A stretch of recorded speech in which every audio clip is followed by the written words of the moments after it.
Welcome to today's space. This is Ra. This space is hosted every Monday. That is possible by yours truly, Kozi of Kozi's Wellness, and Mark for NY. And we're waiting for him to stand by. Kozi, welcome to the show. He's on listener mode only today. But thank you so much for listening. Waiting for my co-host to join. How is everyone doing? Please take a moment as this space gets warmed up. Like, share, repost, comment, invite a friend. This is a hot topic tonight. We're going to be discussing drones, UAPs, UFOs, what's there in the sky. As we await our co-host, I want to get started by playing a clip from a press conference that President Trump had earlier today. And this is from Redacted. He introduces the clip, and let's listen in. Really compelling interviews, and so we've got a lot of content for you lined up here over the next few days. And but anyway, it's been a lot of work, and we're happy to do it because we love you guys, and we love being here and doing the show. But I couldn't spit out a word. I was like, oh my God, wake up, man, get some coffee in your face. All right, I'm awake now, though. You've been warned, planet Earth. Let's do this, shall we? Because over a year ago, we warned you here on this show of a massive false flag operation that was coming. They would use a large-scale UFO invasion, some sort of weird distraction, UFOs, something, in order to carry this out. Multiple sources on our show, live guests on our show, warning us about that this was coming. In fact, we spoke to sources in September that told us this would start in the days following the election. Yeah, I talked about this in September with some sources who said, these sources, by the way, who were read into the program, they were right. This started happening right after the election. I mean, it was unbelievable. I was sitting there saying, here we go. Now we're starting to see all these drone sightings. Yeah, they were correct about this. And last year, we spoke to a former FBI agent who was in charge of what was. So I just want to pause right there. Shout out to Clayton Morris and his wife from Redacted. They really do host an excellent show. And I've been tuning into them since 2020, when the world went dark and we were all needed to figure out new ways to decipher what the heck was going on. Do any of you feel like we might find ourselves in a similar place at this moment? Let's listen in. I just heard that my co-host, it will be popping in any moment now. Really known as the FBI's X-Files. They warned us that a fake alien invasion would be taking place. They warned us that a cover-up was this was for something larger. So you can actually go and seek that interview out. We have it right here on the channel. It's about a year old at this point. So we've been hearing about this operation for almost a year now, and now that moment is here. So what exactly are all these UFOs, all of these drones doing in the sky? It appears to be coming to a head before President Trump takes office. So he was just asked about this 2 hours ago, and he said our government knows exactly where these are coming from. First of all, it's good to see you. Thank you. Good to see you. Yeah. Good to see you. Can you comment on the drones that are flying around New Jersey and ports? And it seems like the American people have a big disconnect. The government knows what is happening. Look, our military knows where they took off from. If it's a garage, they can go right into that garage. They know where it came from and where it went. And for some reason, they don't want to comment. And I think they'd be better off saying what it is. Our military knows and our president knows. And for some reason, they want to keep people in suspense. I can't imagine it's the enemy, because if it was the enemy, they'd blast it out. Even if they were late, they'd blast it. Something strange is going on. For some reason, they don't want to. Okay, I'm going to continue his message, but I just want to share my quick takeaways. I've been keeping an eye on this story for a few weeks now. In fact, I shared a little bit with David Nino Rodriguez in the entertainment section that we host. And one of the things that I was saying in that show is that just from my initial findings is that it did seem like it was hours. I was worried that the drones seemed to be flying close to President Trump's Bedminster property, and that it was definitely alarming the residents, and that the residents were saying that these weren't tiny drones, because I think essentially what was happening is that there were people in Jersey who had been witnessing drones flying over their residence night after night after night, just hovering for hours, and it was more than one. So look, I remember when we went into fresh lockdown in March 2020, and if for those of you who live in my area or live in New York City or lived in a city or any part of the United States, tell me if you saw this too. We definitely had drones in those first few weeks peeking around, or maybe it was helicopter activities. Uh, I felt very uncomfortable about that. It felt, and it was just a few of them, and I didn't like it. I felt on edge. I felt like we were being watched. I felt like they were spying on us. And back in those days, there was all of this, talk about social distancing, and all this talk about how technology was so sophisticated that it could scan you even if you were wearing a mask, and you wouldn't know if you were. I just noticed that Mark is here. Welcome, Mark. And they would be able to detect you from those places. And the reason I'm mentioning it to you mentioning this in connection to this moment in time is that a couple of things pop up again, even though of course it's a whole different situation. But a lot of us, and I would love to hear what Mark says in a few moments, is that we've been smelling that things have been too quiet after the election. And I know those guys that know me is like, oh my God, another conspiracy theorist. But literally, like, the little signs have been there. And even Clayton Morris, if you heard the what I was playing earlier, he indicated that they had information that something like this would pop off. And those of us who have been studying these topics, we're not surprised. Now, the thing is that President Trump is saying the government knows, the military knows.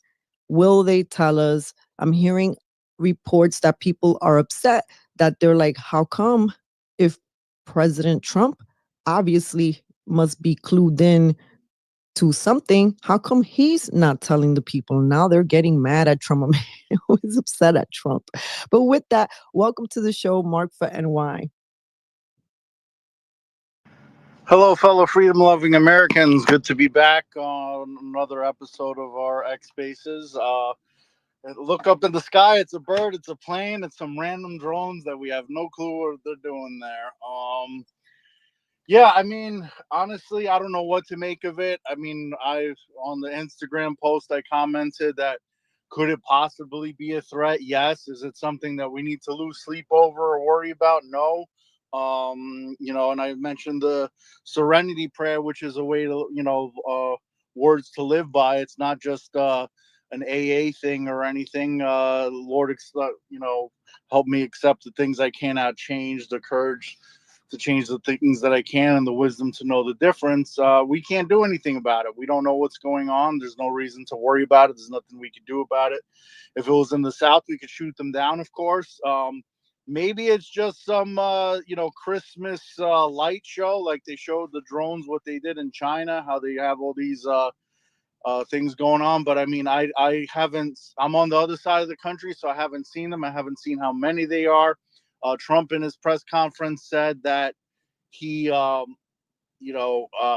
they're above Bedminster, which is where his golf course is, and he had plans to go there this past weekend and canceled it apparently. So I really don't know what to make of it. It's very January 20th can't come soon enough. I'll put it to you that way. So I do get what you're saying, that everything's been quiet for a while, and Trump is going to take office, and obviously they'd rather burn the country to the ground than let him take office. So, but we'll see what happens. I think it's nothing to worry about. They're not like military drones where they could shoot missiles down at us or anything like that. They're spy drones or whatever they're doing. I'm not going to really waste too much stress or worry over it. And, I mean, do you think it's possibly something positive, like a future light show, Cafecito, or you think that's like unlikely? I mean, how many of them are there? Are they scattered where it's like one here and like one a mile away, or like what? Have you seen any of them personally? Because you do have people that I know in Brooklyn that say, oh, there aren't really drones out there. It's just BS. But I mean, that person lives in Sheepshead Bay. So maybe they're not in Sheepshead Bay. That doesn't mean that they're not there.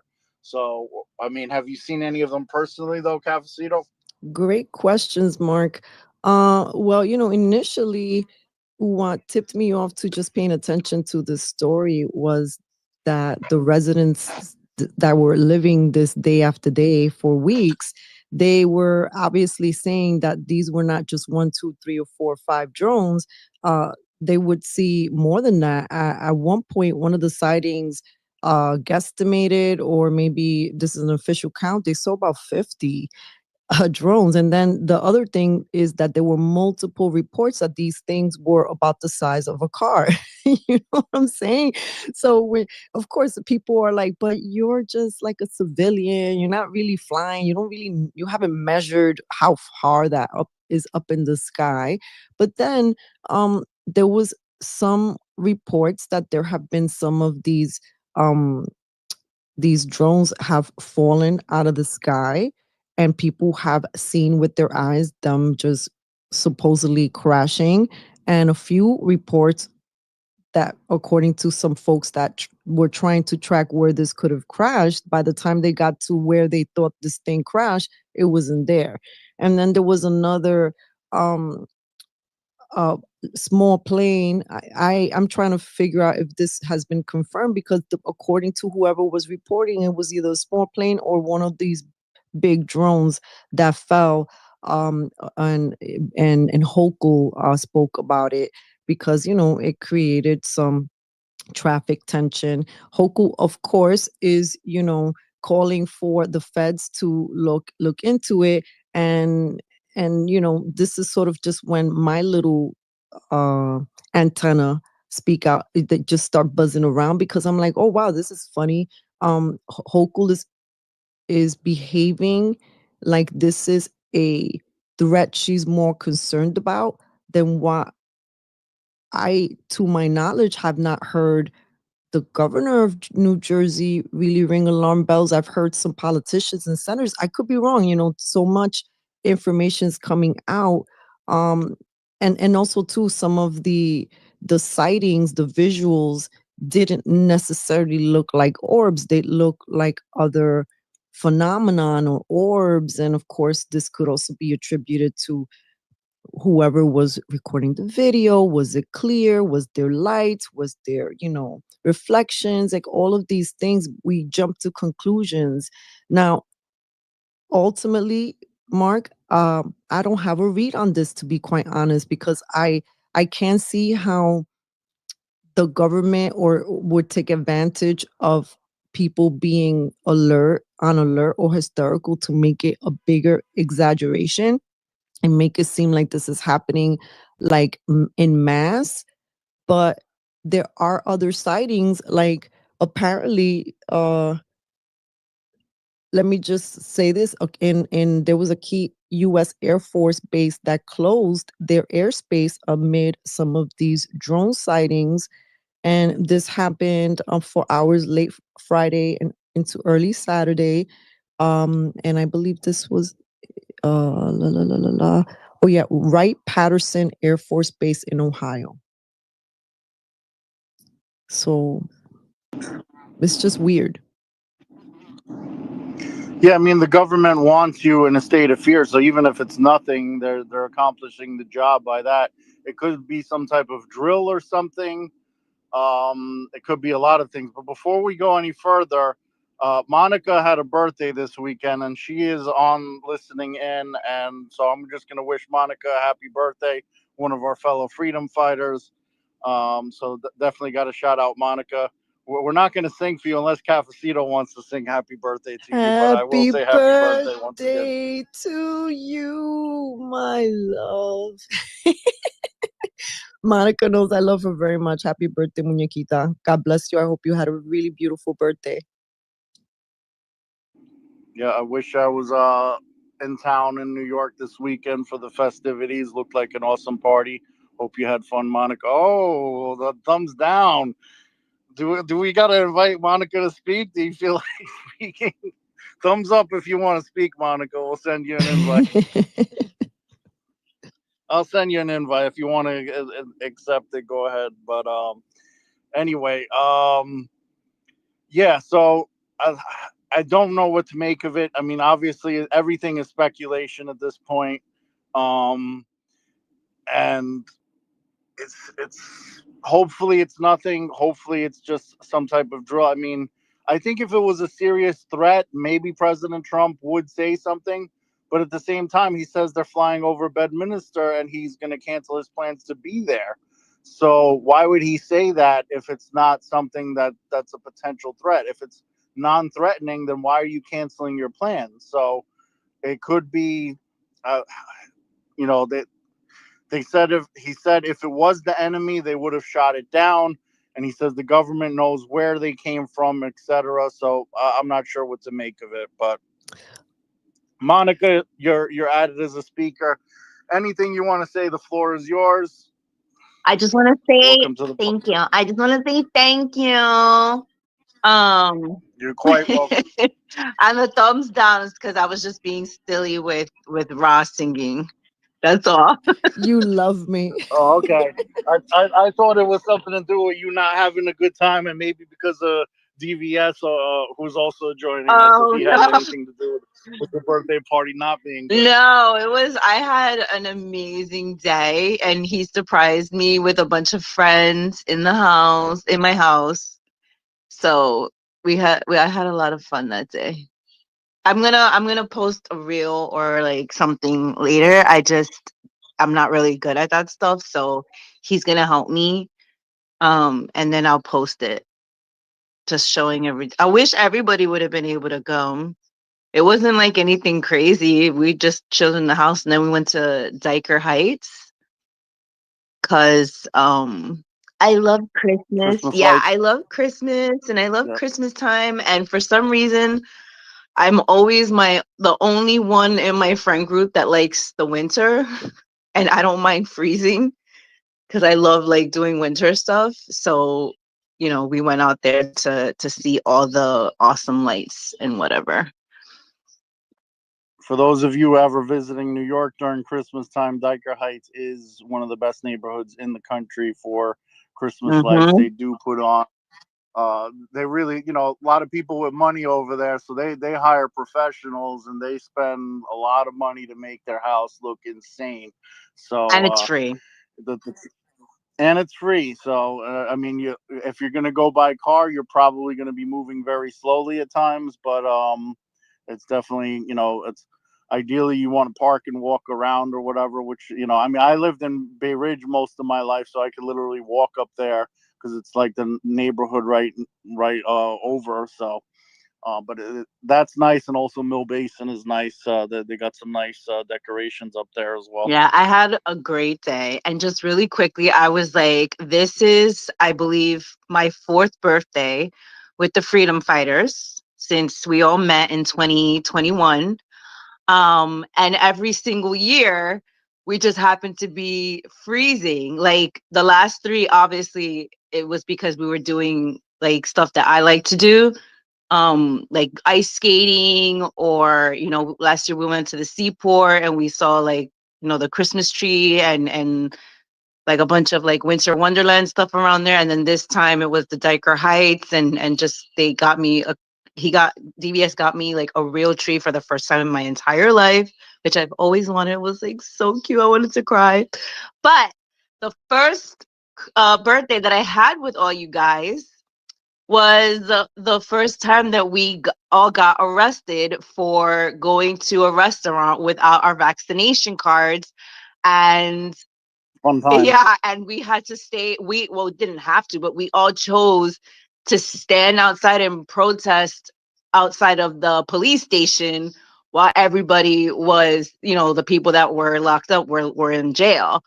And I just was like, that was my birthday, and it was like, Yeah, it was just fun I memory. had I had subwoofers in my Honda CRV, like two 12-inch subwoofers, and I was blasting "Let's Go Yeah. Brandon" with DVS in the car. We called it a Let's Go Brandon drive-by. Yeah, it was the Um, Cheesecake 5, and it was just like funny. Literally was going.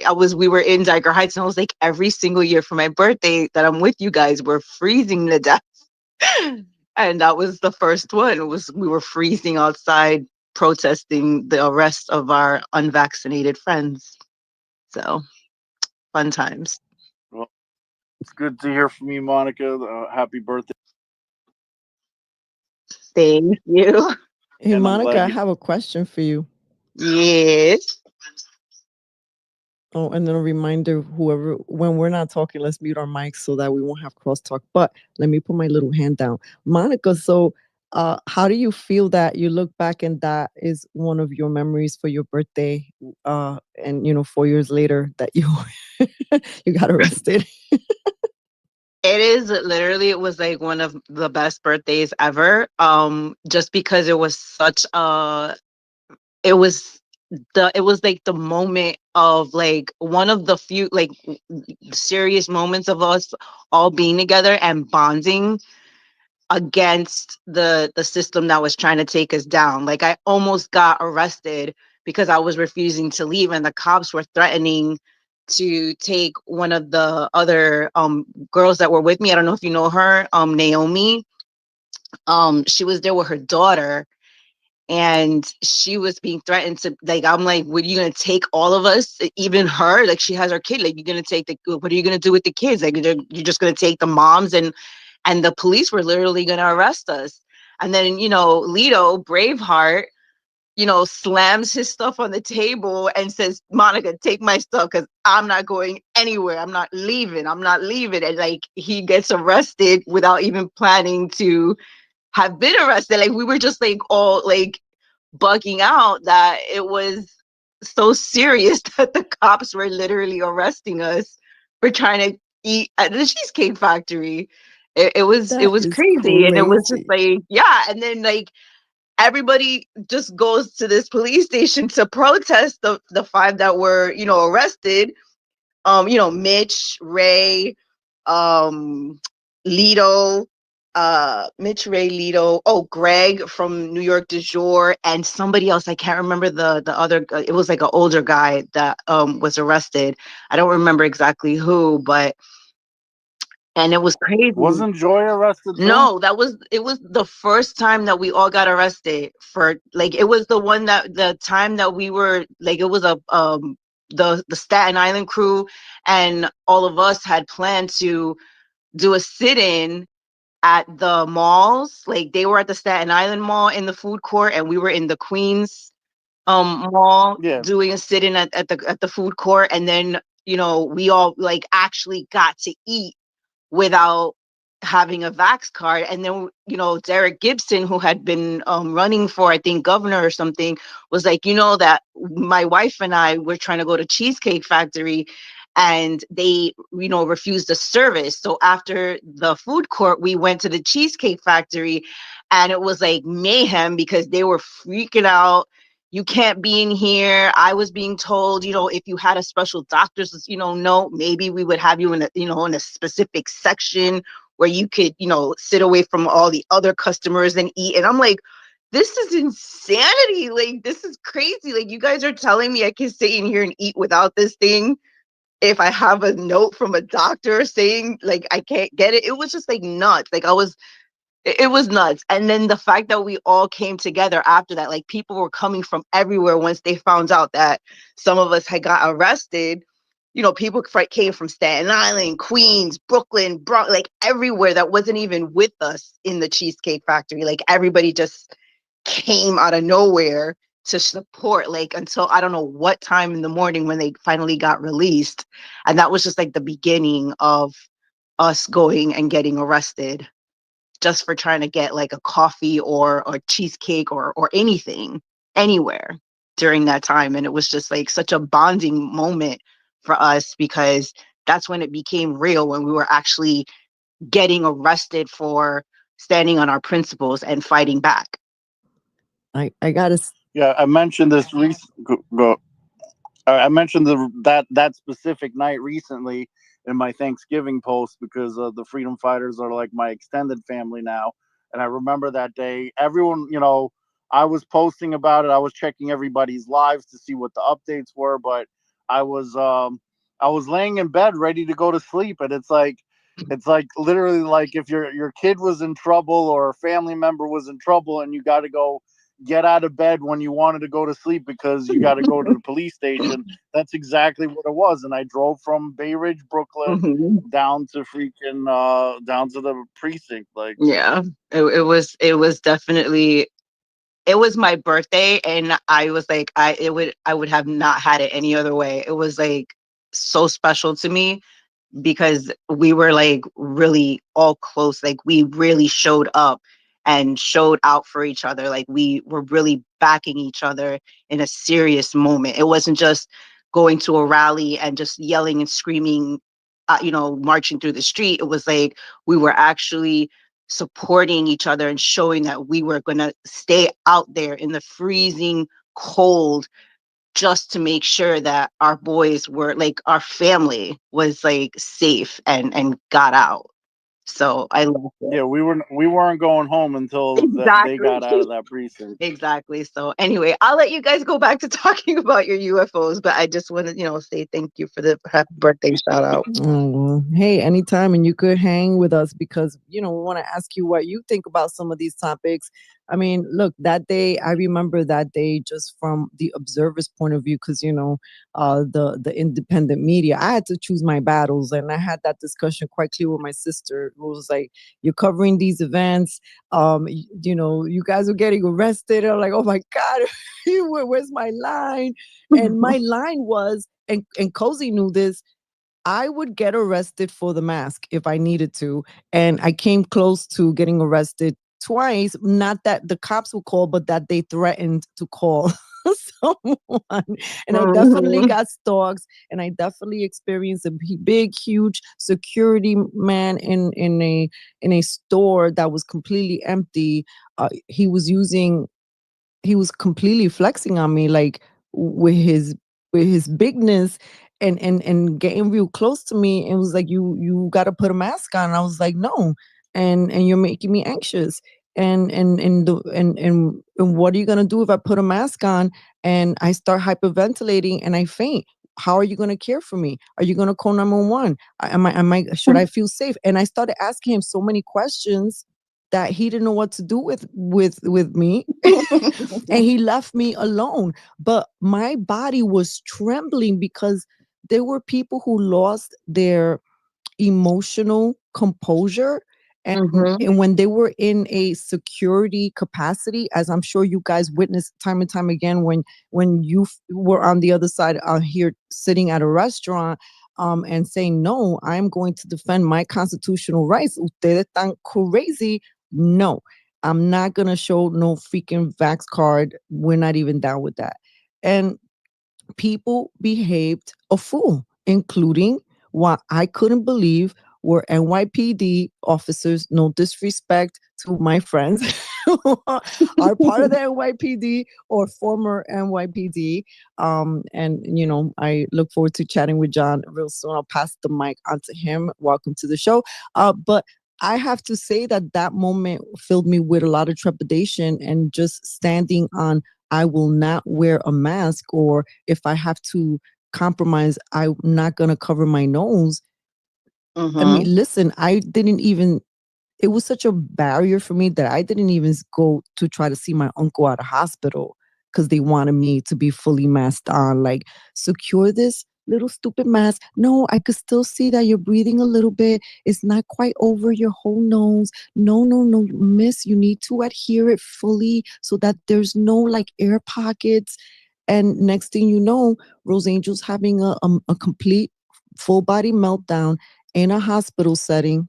And it was so big that everyone on the first floor got startled, including my sister. We quickly walked out before the security or the police dealt with me, because I'm in a hospital setting. You don't you don't want to trespass. But I still can't believe that we lived through that. And part of the reason that we're discussing tonight's topic of what the heck is up in the sky is whether or not it's something. I don't trust how some of the people in government want to capitalize on this moment. So with that, I'd like to invite John to respond to that if he'd like to. And welcome to the show. Oh, sure, I'd love to. And don't ever apologize to for talking about how when the NYPD acted like Nazis. It's not everybody. It's just, I wasn't one of them. Marlon Bethel wasn't one of them. Eric Dim, my brother Mark Robinson, we stood up. So it is what it is. Unfortunately, we all lost our career at the same time. But, shit happens. We know where we stood at that time. So, yeah, so I got to be honest, man, with the drone thing, I'm fucking having COVID flashbacks because the propaganda is through the roof right now.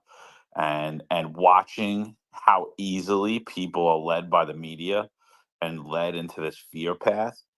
I have grown men, like 6'2" men, 220 pounds, all muscle, texting me, "What's going on?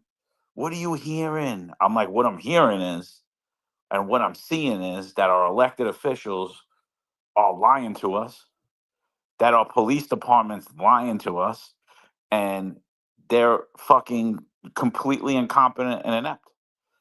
I've been watching for a long time now. I think since 2018, I think I've been watching anytime a drone goes in the sky in New York City. And when I'm talking about a drone, I'm talking about a father with his son, a young kid playing with a drone, right? And what do I see? NYPD drones take that thing right down to the ground, smash it, lock up the father with his son. And now all of a sudden it's like, no, we can't take these drones out of the sky. And I'm like, who are you lying to? I'm like, Yeah, Manhattan's always been a no-fly zone for took it right drones. down, dude. I've literally seen that, a father get locked up with his child for flying a drone in Manhattan. I'm like, is this what we're doing? Like, the dude's flying a drone in Central Park. Like, what's the crime here?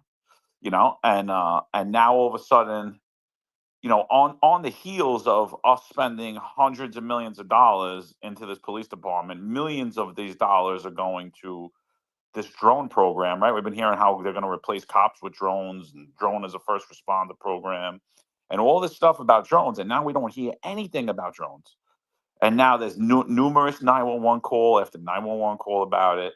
And when the Daily News, because I've been tweeting about it a lot, and then the Daily News kind of picked up what I was tweeting about, writing about, and they kind of like similar what I wrote about. They called the NYPD and said, we're just calling about all the 911 calls about drones. And the NYPD said, oh, we didn't get any calls last night. Meanwhile, there were hundreds. And then in a press conference later on, the Deputy Commissioner of Counterterrorism is saying, oh, yeah, we had hundreds of calls. So it's like we're just being lied to.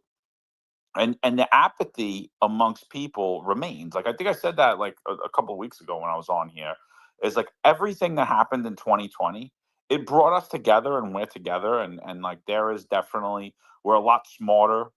We know how to gather, how to sue. We know our rights. We know a lot of different things, how to fundraise, how to get media attention. We learned a lot of different things, but everything that was in place that happened in 2020 remains in place. And I'm kind of seeing it all over again with this drone bullshit, because, and my thing is this, here's the way to push back at it. Call your elected officials, all of them. Republican, Democrat, you're incompetent. Get out of office, step down. You need to come up with a plan. You don't need any more laws. This stuff in New York City is flying over critical infrastructure. That's it. End of story. The laws are already in place. I don't need any more laws. I don't need any drone detection systems. I don't need to give you up my rights. I need you to do your fucking job. And if you can't do your job, step down. And it goes for the police department too, because what I'm seeing is the police department saying fucking that they can't do anything. They don't know what to do. Everything seems to be okay.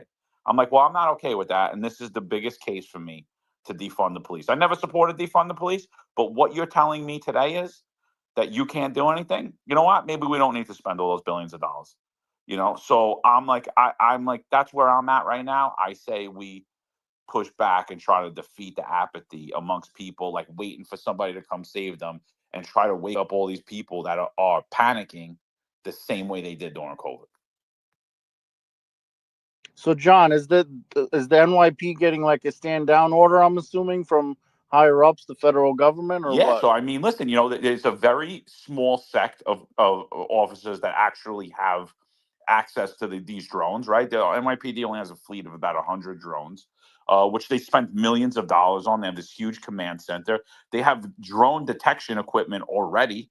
They've had it in place for years. And like we're acting like New York City isn't the number one terrorist target in the world. Like it's always been. You know what I mean? So the amount of cops that actually have access to this are limited, right? And so they're not out acting on their own. They're acting as they're told, right?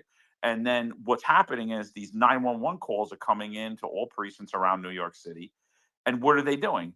They're sending the sector concerns, which means they're sending a ground unit to go up. They're identifying, there's a drone in the sky. Aviation isn't going up and the drones aren't going up. And that's a call that needs to be made by the higher ups. So they're leaving it up to the ground units to investigate. And to me, I mean, it's a public safety threat. I don't care what any of our elected officials tell us. They don't appear. They don't appear at this time to be hostile, but they also don't appear at this time to not be hostile. So until the bottom line is, we shouldn't, like, you own your home. You shouldn't have a drone flying over your house. You own the air rights immediately over your home in your backyard. There's no reason that a low-flying drone should be placed over your home. We saw an airport get shut down last night. There was a plane that had to do an emergency landing at LaGuardia that they said was a bird strike. But when I look at that video, it's very questionable if that was a bird, in fact, that went in that engine. Very, very questionable. And again, I don't care if it's a government psyop. I don't care if our government's in on it, if the feds are in on it. What the inaction from our local police departments in New York and New Jersey is scary. That to me that's the scariest thing to me. It's like, all right, so like, it's the same way. We don't know. We lock up gang members all the time, right? And inside of those gangs, there's undercover federal agents. Do we not lock them up because, oh, hey, that could be part of the government? No. Fucking lock you up. You deal with it after. Same thing with these drones. They should get taken down. If they're not getting taken down, everyone, you got to watch everyone where they're seating already, and you see it already. They're all staying silent. It's fucking wrong. John, I have a question. Thank you for that excellent response and breakdown, and you definitely added more texture to this conversation, and also sort of confirming my trepidation, because I have to be honest, I've been feeling really on edge. And it's not because I'm buying into just, the fear porn out there. It's sort of like I'm measuring this from all the different sorts of information that we're receiving, including like insights like yours. Now, initially, Trump's statement was, whatever they are, shoot them down. Next thing you know, he's holding this press conference earlier, and the tonality of his words and the visual of the way he was speaking, there was this very somber tone, and it didn't feel confident to me. It felt almost surrendered. It felt like he was like, I can't believe something's still fucking with me and like fucking with the people, excuse my language, but it almost feels like that. I don't trust Hochul at all. I don't trust these, and I know it's a different subject, but that they have been looking for a reason to lock us down. when there was this all of a sudden like little fires that came out of nowhere in the history of us living here in New York City. We've never freaking heard a fire like this, and there were several in different parks in the same day, including Jersey. And all climate change, everybody just kept walking, but those of us who freaking have a clue, we're like, something smells here. And then next thing you know, I see propaganda, so do some of you. Oh, be ready. This is just kind of be happening more on the constant, climate justice, climate change. We might need to lock down, and also reminders for now might be a good time to invest in a new N95 mask. So different details, but I'm getting the same sort of trepidation that I did when those a-holes were already, threatening, wanting to lock down months before it was happening, because those of us that were following the story, we were seeing the signs and we're reading the tea leaves. So this starts in Jersey, and all of a sudden it starts leaking to New York and Brooklyn and upstate, and then it starts going to other states. And now it's in Ohio, and it went to Florida. I mean, are they really there? I mean, we do have drones that fly every day, but there's a part of this that feels like an intentional hysteria is also being taken advantage of. Yeah, and but before I continue, I know Carla Carter's Treasures had her hand up for a while to speak, so I'm not sure if you still want to speak, but would you like to say something? Yeah, well, thank you, Mark. Thank you, Freedom No Lovers, problem. for letting me ask. Yeah, like everybody's saying, Rose Angel, you're spot on, because it's like as soon as Trump comes into office, all the shenanigans begins, right? And I feel like they're trying to say, oh, trying to put us in a box. This is what you get for not going Democrat. Because like you said, I feel like they want to force the lockdowns and all these Malibu fires. Like, where's all this random stuff coming from? So these were just things. Now Eric, he wants to go, and all of a sudden, either they want to add these fear tactics, or they want to pretend like they care. Like, all of a sudden now you see Eric shutting down Floyd Bennett, right? All these shelters are being shut down. So they're playing with us here. And again, as we know, we have to stand their ground. They try to do the same strategies, but just different things. So we already know not to fall for it. With that, I yield. Thank you. Thank you for that. And I mean, Trump said they know where it's coming from. If it came from somebody's garage, they know exactly what the source is. He did say it's not the enemy, otherwise they would have shot it down. So he didn't want to answer the question if he got an intelligence briefing on it, because he should. Um, he said no comment on that, but at the same time, he said he canceled his plans, which is concerning, because if it's not a threat, why would you cancel your plans to the golf course? But I mean, at the same time, maybe it's not a threat to the general public, but it could be a threat to him if he goes there. I don't know. It's very awkward, but it does remind me of a conspiracy theory, and I did the air quotes when I say that, from 6 months ago, that said that Trump won't take office because there'll be UFOs or something like that in the sky, and some BS alien invasion or something like that. So I do recall something along those lines 6 months ago, and I thought it was crazy. But now here we are with drones in the sky, and nobody knows what's going on. So it's a little crazy to see, what I thought was fear mongering conspiracy theory stuff turn into what seems to be a reality. Obviously, we don't have any aliens. It's drones, but at the same time, we have no idea what they are. So, but we also have Marlon joining us. So, another NYPD fire detective. Before I do that, we did, before you speak, Marlon. Monica mentioned the day when we our freedom fighters got arrested, and yeah, I'm back to blue. I always was, but at the same time, I had no problem talking about the fact that Nazis were just following orders because they arrested my friends who were just trying to go and sit down at Cheesecake Factory and have a meal. So I definitely went off that day. The videos are there on the loudspeaker, and so I have respect for the NYPD, but it's not all of them. But some of them were obeying when they shouldn't have. Not guys like John and Marlon. But Marlon, welcome to the program. Thank you, Mark. What's happening, everyone? Hey, I don't come on here often, but I've been thinking a lot about this, so I figured, you know what, let me jump on tonight. But this feeling you guys have that a lot of what's happening now is similar to COVID, it's not coincidental. It's because it's all connected. In order for you to understand what's going on, you have to look at things in a wide angle, right? COVID, there's a lot of things behind COVID.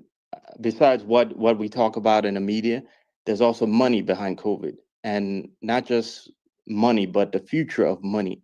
Okay, COVID and Gavi, which is this vaccine organization that it's a global vaccine organization, right? It's connected to Bill Gates. We know this, but it's also connected to digital money, right? The same people behind the institute were also invested in Ethereum, right? And the World Health Organization, what they're trying to do with creating a digital health passport was also slated to become a wallet for money, for digital money, right? They need global standards because the entire world is going to be shifting to it. And they can't have multiple different standards in every country or in every region because then it'll never work. So they needed a global standard. So how does this relate to drones right now? Well, you see, if you've been paying attention to Trump mentioned that any country that's trying to get up the US dollar is going to lose access to America. What that means is they're going to lose access to selling their goods in America or basically trading with America. Now, the reason he says this is because Russia and China are kind of going their own way. They kind of want to create a separate like monetary system, separate from the West, because Russia in particular was very slighted when we froze their access to treasuries. See, America is what it is because we can basically export our debt to other countries. Other countries buy our debt in the form of treasuries. The problem is that by giving other countries access, we also put pressure on them to change their culture, to do things the way we want, which a lot of countries are kind of fed up with now.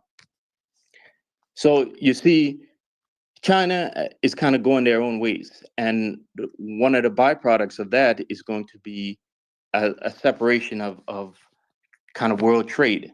So it's not going to be as easy as it once was to import goods from China.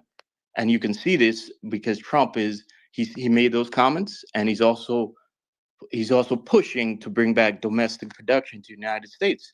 See, during COVID, they also realized that China makes everything, including medicines, including pharmaceuticals, and in an emergency, it's kind of like a national security issue because they control it all.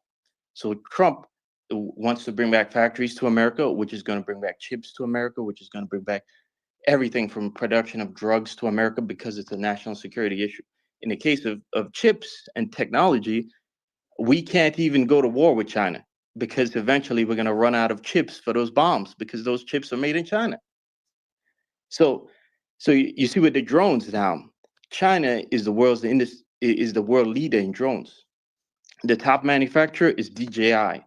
It's a company that's based in Shenzhen, China, and they are just a market leader. Their drones are superior. I've had a couple of theirs, and believe me, it's superior. Its detection, onboard detection systems are superior to everybody else. But domestically, companies in America are going to be banned from using DJI because Chinese companies are also connected to the Chinese government.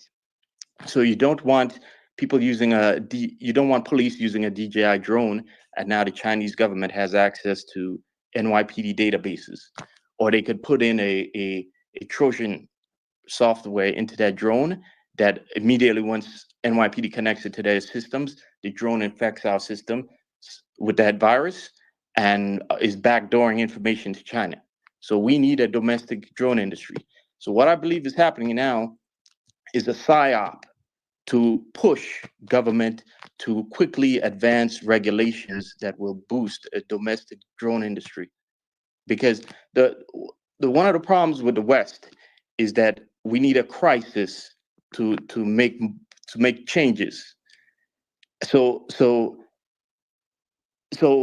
you see, the we don't make changes until the house is literally on fire, and that's a problem because a lot of changes need to be made in respect of the Constitution, and that means we need time for debate and time to argue the points and time to make rules that respect individual rights. But the people who run our governments and the oligopolies and monopolies that fund these senators' campaigns and all these politicians, they don't want that. They don't want debate because, again, we wait till the house is on fire and debate takes too long. And especially at this time where the world is going, we don't have time for debate because China is saying, okay, we don't have access to you want to cut us off from the US from the monetary system? Okay, no raw earth minerals for you, which you need for the EVs or batteries and tech. And it's only a matter of time before China says, okay, so we're not selling it to you. We'll sell to Russia, we'll sell to the East, we'll sell to other countries.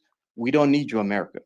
And in some respects, that's already happened because Xi Jinping is trying to shift China's economy to being a one of domestic consumption as well as production. See, right now their economy is primarily production, so they depend upon Americans buying all their products.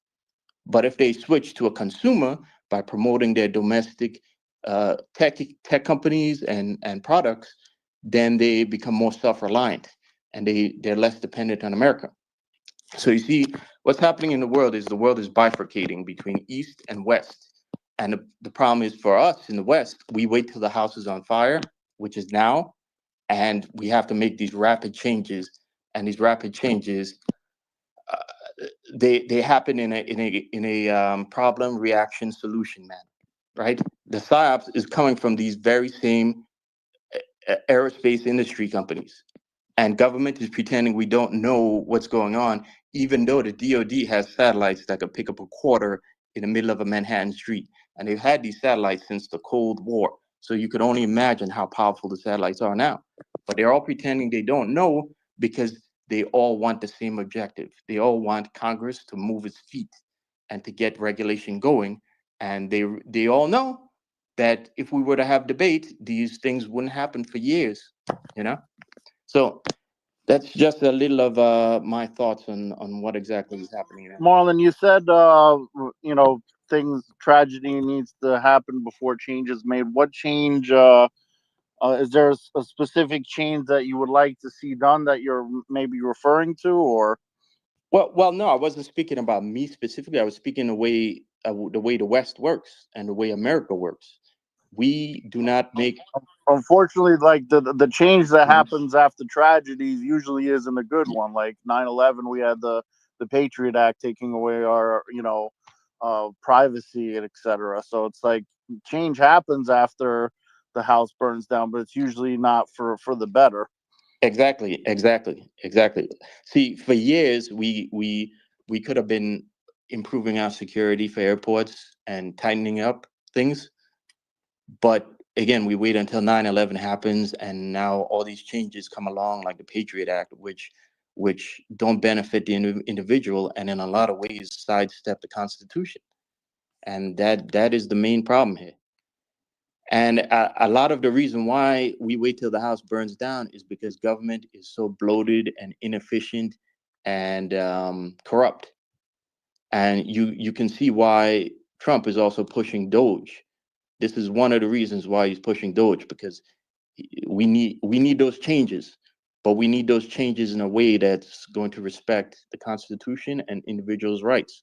And in order to get those changes, we have to debloat the government and kind of get rid of that corruption. Because if we don't, we're going to keep going in the cycle of problem, reaction, solution, and again, waiting until the house is a smoldering wreck before we make changes that we should have been making. Thank you for your insight, Marlon. I just want to mention that we are at the halfway point of the show. We air every Monday, 9 p.m. Eastern Standard Time, 6 p.m. Pacific on X Spaces.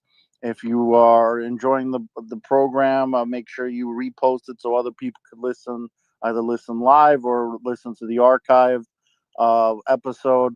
Also, if you want to follow any of us, just click on the photo and click the follow button to keep in touch with us and getting a reminder on when we're on the air on Mondays or any of the other random things that we like to tweet throughout the week.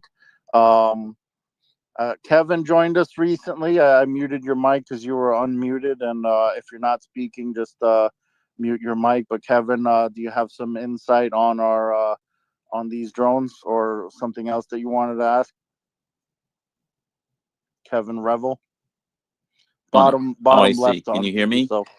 Yeah, this is the Yes. first program that I've heard an intelligent expression of what people are really thinking about this. Everything else I've heard, it was basically just beating the fear drum and well, we don't know, we can't say, we're not sure, everybody's okay. And I felt like everybody else is feeling that, okay, this is the same drumbeat. This is the fear porn. This is the whole idea of what you do is to get everybody scared to death of their own shadow. And then that's when you go in for the kill. And once we're in a fear state and we're not thinking, there's no logic to it, then what happens is that's when they come in and they take over and so forth. But everything that was said here makes really good sense. I mean, this is a breath of fresh air for me because I'm hearing real thinking on this issue. Thank you for your insight, No Kevin.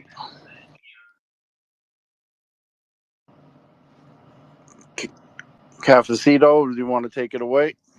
Anything else you want to add before we move on to the next topic? Or? Yeah. How can we not explore this subject and ask if anybody feels that,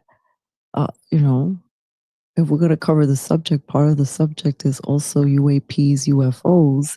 And part of the reportings is that people are seeing things that they cannot explain, including, I believe it was a sheriff in Jersey, if I'm not mistaken, that recorded drone, the objects coming from the water. So maybe they were the drones that were coming from the water, but they look like little circles or like orbs. And I have been seeing beyond and besides the drone story that has us here this evening, I have been seeing just the subject of orbs making mainstream media. And let's not forget that a few weeks ago, they were discussing UAPs and biologics and otherworldly like technology. So where does this fit? Does it fit? Could it fit? Could it be a part of this? I heard someone, there are people from legit folks to celebrity folks, like someone like Rosie O'Donnell, who's like, there's something more that's going on than just drones. I even heard someone who was saying that the technology had some non-human potential origins, or that it was being manned by non-human. I'm hearing the craziest theories. So I appreciate, Kevin. Thank you for your comments and your compliment to the space. And I welcome more of your insights. your family. This is all family, and I couldn't think of a better bunch of folks to be having this discussion with this evening. So anyone who may want to respond. Yeah, I want to ask John, is it possible that this is like getting people used to drones being in the sky for like police surveillance or something, recording crimes taking place? Is that there a possibility that, you know, they're in the sky and originally they're scared, and then next thing you know, people are just accustomed to the drones being in the sky after a while, and that's the real reason for it. They're recording crimes in progress or something like that. I mean, we have satellite imagery already and things of that nature, but not like, you know, that's not really used for surveillance and catching criminals. Is that possibly what this might be, John? What do you think? Well, so the NYPD, I mean, if you guys have been paying attention the last 2 years and the memes that we've been making at the Finest Unfiltered, you know, we've been making fun of the NYPD's use of drones and then calling them out when it's a constitutional overstep, you know, when they're talking about, oh, we're just going to fly over people's backyards. Like, no, you're not. You're not just going to fly over my backyard. There's no reason that I need to get surveillance from the police state.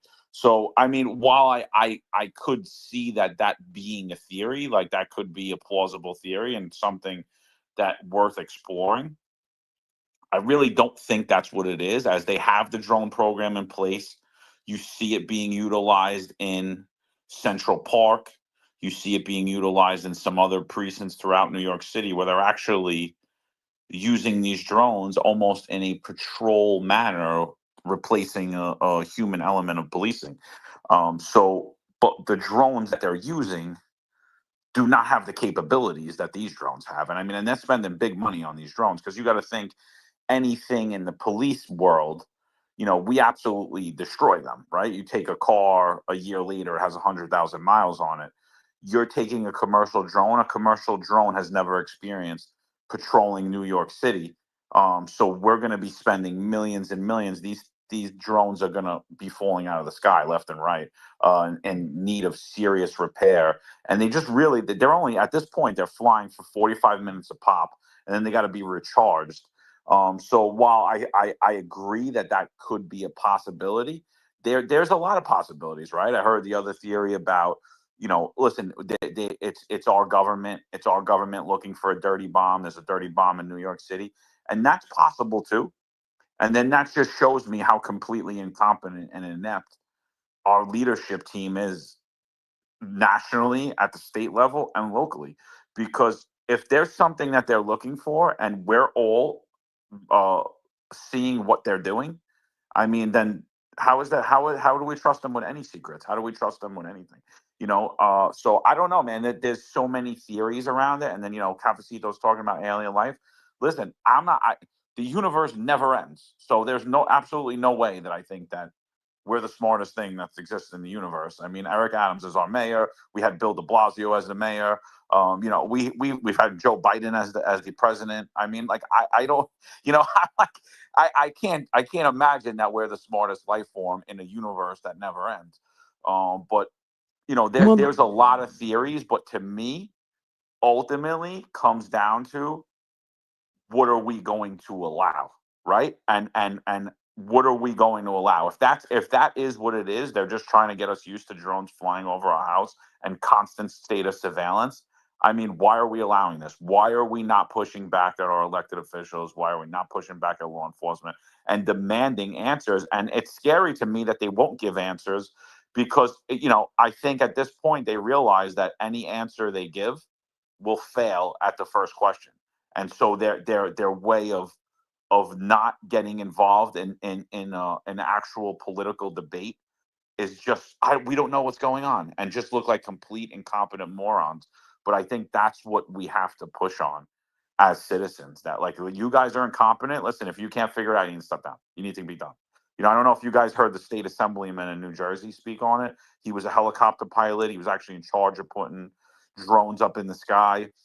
He basically was one of the founding members of a drone program for our military and in the Air Force, and he was talking about it. He's like, that. He's like, we have the capability to take these things down. So I want to know what the hell's going on. Yeah, I wanted to you talked about aliens, and it reminded me of this video that I saw last night with two aliens talking to each other, and they're just like, it's almost like like a podcast, but aliens or something, and they're like, yeah, these humans, they just it's just funny how they trust their government like that. No matter how many times their government lies, it's like, yeah, more lies, yum yum, or something like that. It's like it was hilarious. I wish I would have reposted it on my Instagram. These two aliens just going back and forth on how stupid we are and trusting the government. Like, yeah, you more lies, yum yum. Like, eat up all the BS. Like, but Monica has her hand up. Welcome back, Monica. Thank you. I just wanted to ask a really quick question to sorry, whoever would be able to answer that, or just people giving their opinion. My initial reaction to this was like, why isn't anybody shooting this down? Don't we have like a country full of people who are armed?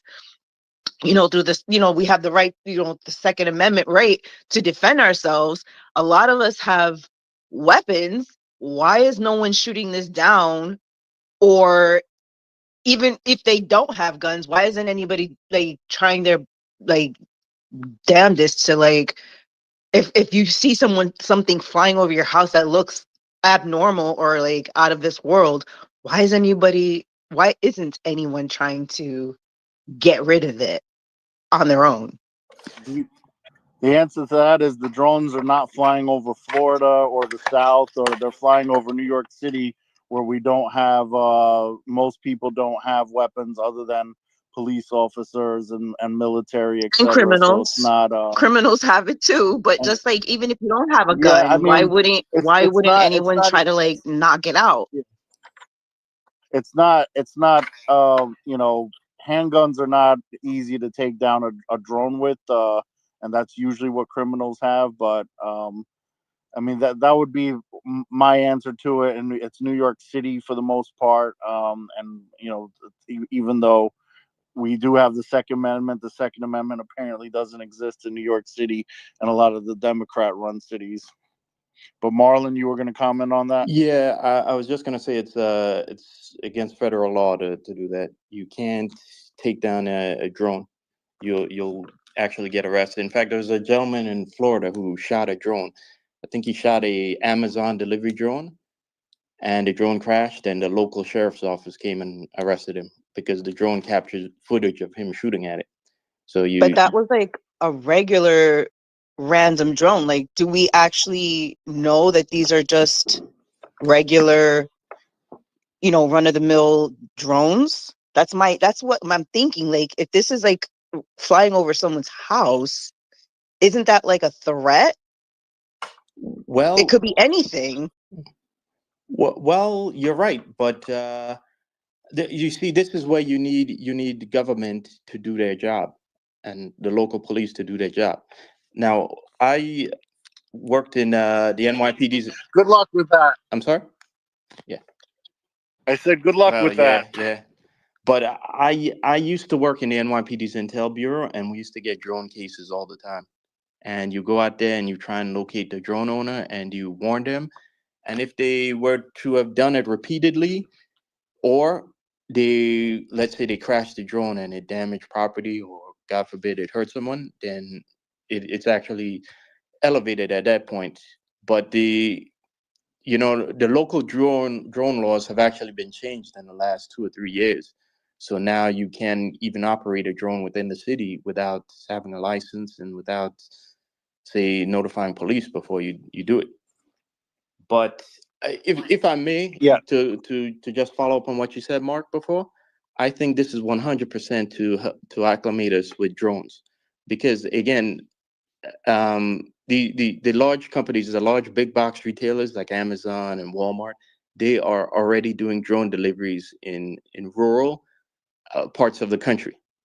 And in order to do it within the city, where it's harder, and it's harder because we live in a more densely populated area, which again is why no one should be shooting at a drone, actually, because we live in such a densely populated area that you fire a round up in the air, it's going to come down at some point, right? So they need regulations within areas like New York City or the tri-state area, which are heavily populated, and which is why I say that this is again a psyop. So. Yeah, I mean, I said it's not Florida, and Marlon talks about an example where someone from Florida, right on cue, shot a drone down. But I'm not suggesting anyone shoots anything down. I mean, if it was something where we'd have to, shoot down surveillance drones or whatever in the future, just make sure you're wearing a mask when you do it. If we get to that point, we're not at that point yet, and not a COVID mask either, like a motorcycle helmet type of mask. But anyway, I'm just joking. Don't shoot down any drones. Don't get arrested. Cafecito, you have your hand Yes, up. I have a question. And maybe this is for John and Marlon. And by the way, Marlon, I forgot to thank you for your insights. Very refreshing. And definitely you added a piece that I hadn't heard anywhere else. So thank you for that. What are your recommendations for we the people? Because we are all like hoping to see some sort of government action, rightful action. I do worry about the surveillance and the setup to condition us to see more of these surveillance, because just seeing one or a couple during the COVID days was enough to just fill me with anxiety, or just feeling like, you got a little drone that could see in your window, that it just feels um it feels like it just feels very, it was making me feel jittery. Then this is why I kind of had compassion for the folks who had been experiencing this night after night, with not just one but several hovering around their homes, and to their eyes they were huge. So I can't imagine how unsafe of a feeling, and almost like besides it being a psyop, they're literally like almost like mind fucking you. Like, I'm sorry for that expression, but I can't think of something just more accurate to to describe how wrong I think that is. It's almost to mess with folks like that, and and I don't know. It just leaves me puzzled. It leaves me unsettled, and I know that a lot of people are feeling that way. So I wonder what you guys think. Well, I guess I'll go first. I think the first step is to recognize that there's a lot going on here, and to ask questions, and we have Twitter now, which is a great public space that we didn't have certainly around the aftermath of like 9/11, when government could push through things like the Patriot Act without much discourse from the public. But I think we need to use it to point out the inconsistencies with what's happening now. I give you one example. Like Hochul just she's pushing for a new program for the government to help fund a new program in New York State to detect drones. Now, if government actually did their job, would we actually need that? We wouldn't. But you see, I think the first step is understanding what's happening.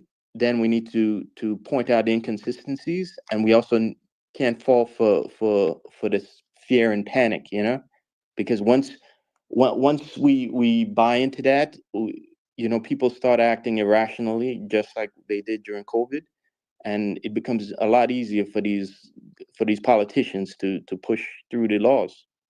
The other part is on the local level. Recently I've started following my community board a lot and seeing what's going on there.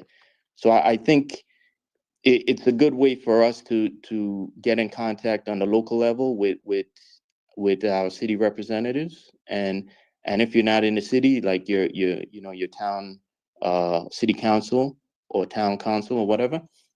But it's a way of letting them know on the ground level what's happening and how you feel about what's happening.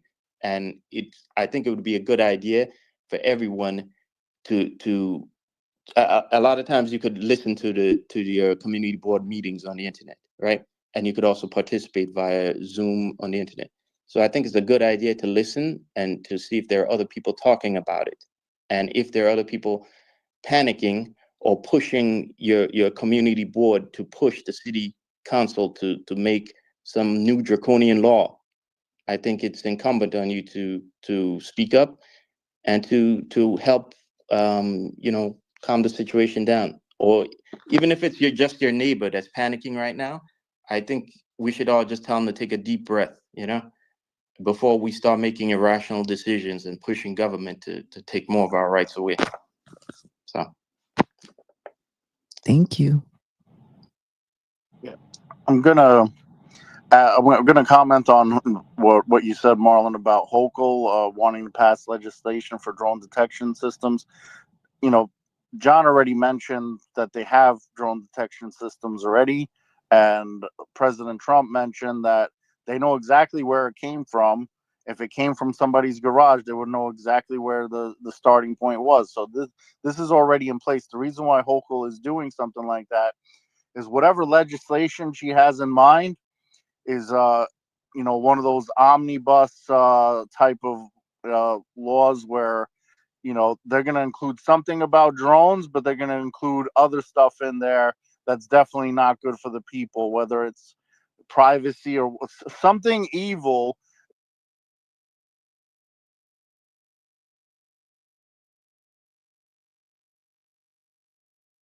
Okay. I think Wait, Mark, you got to repeat what you were saying. We lost a couple of seconds.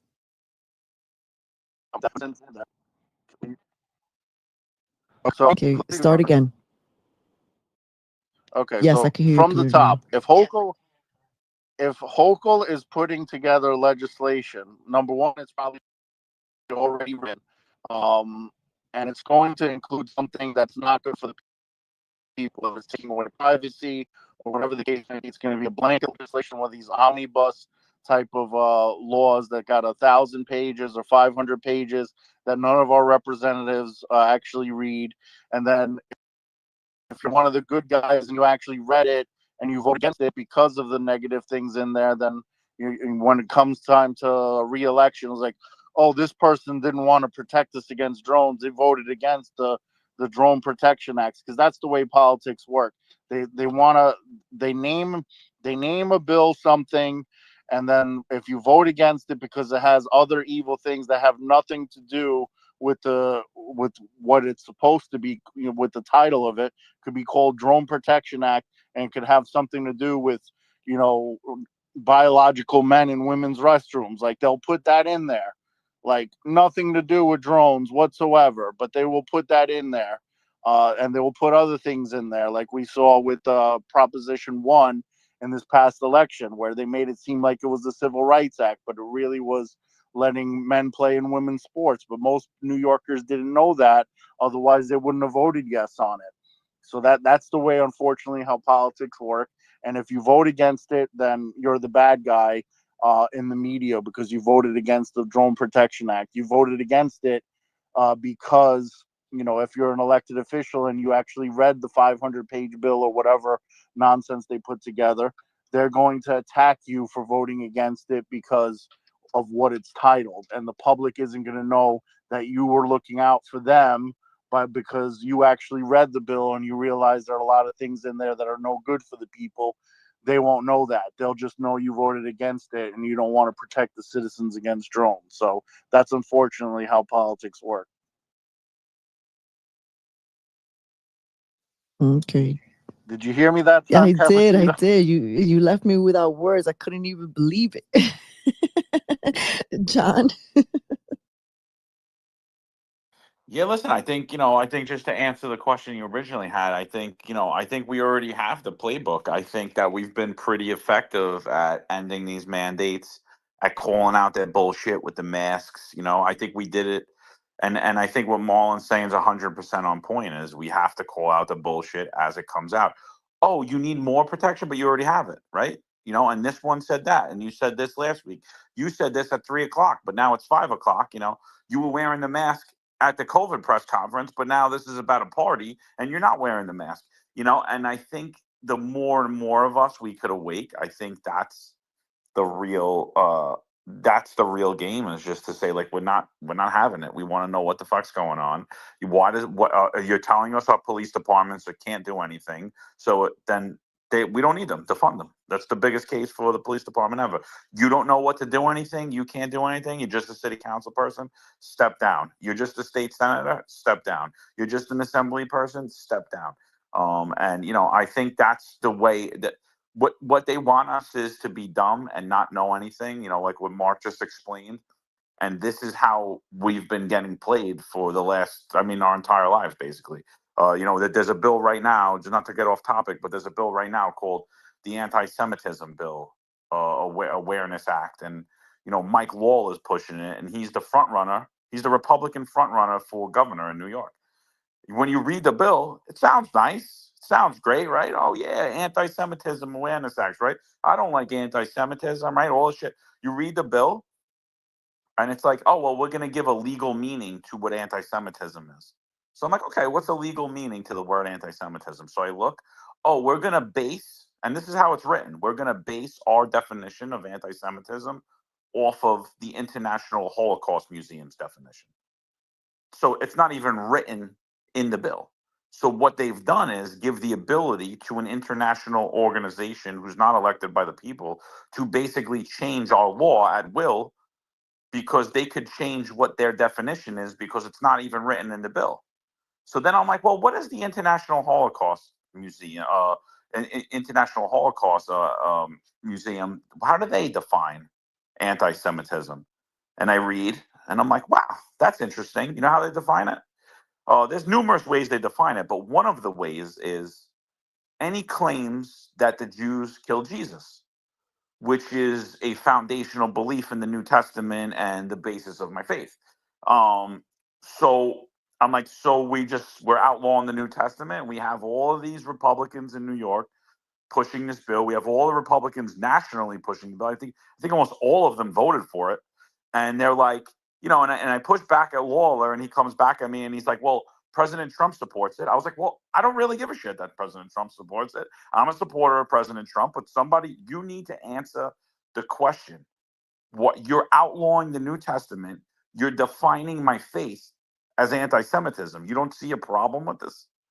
And I swear, I don't think anyone had brought that up to them at this point. And now they're sitting there and they're still pushing this bill. But by me speaking up against it, guess what? Now I'm anti-Semitic, right? And this is how everything's been happening. It's the apathy of us as citizens not willing to engage in our elected officials.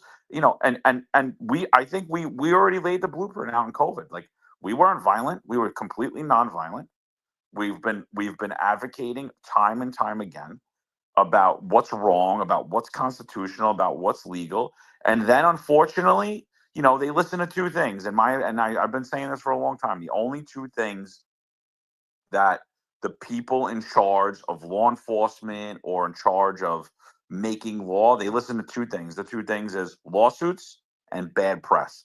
And we could be that bad press. And we've learned that, and we've been doing it. And I think we need to continue doing it. And again, I agree with Marlon when he brought up the point of your friends that are calling you, scare your neighbors that are afraid.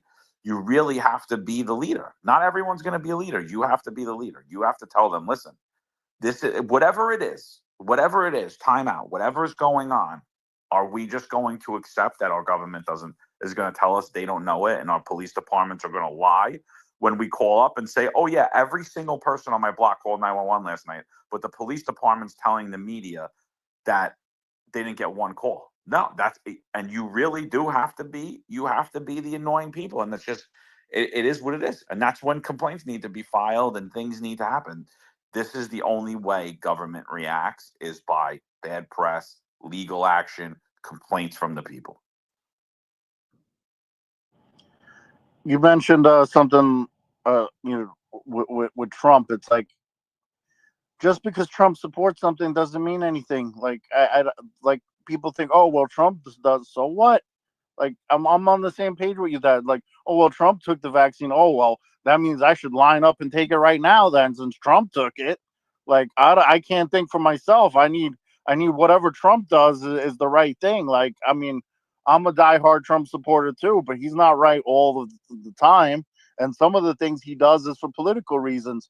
And exactly what I mentioned earlier, if you don't vote on it, the media is going to attack you. And how is he supposed to say, no, I don't support the Anti-Semitism Act? You know how the press would eat him up alive on that? I mean, he doesn't care what the press says, but now he's anti-Semitic. I mean, they already call him a Nazi and Hitler for no reason.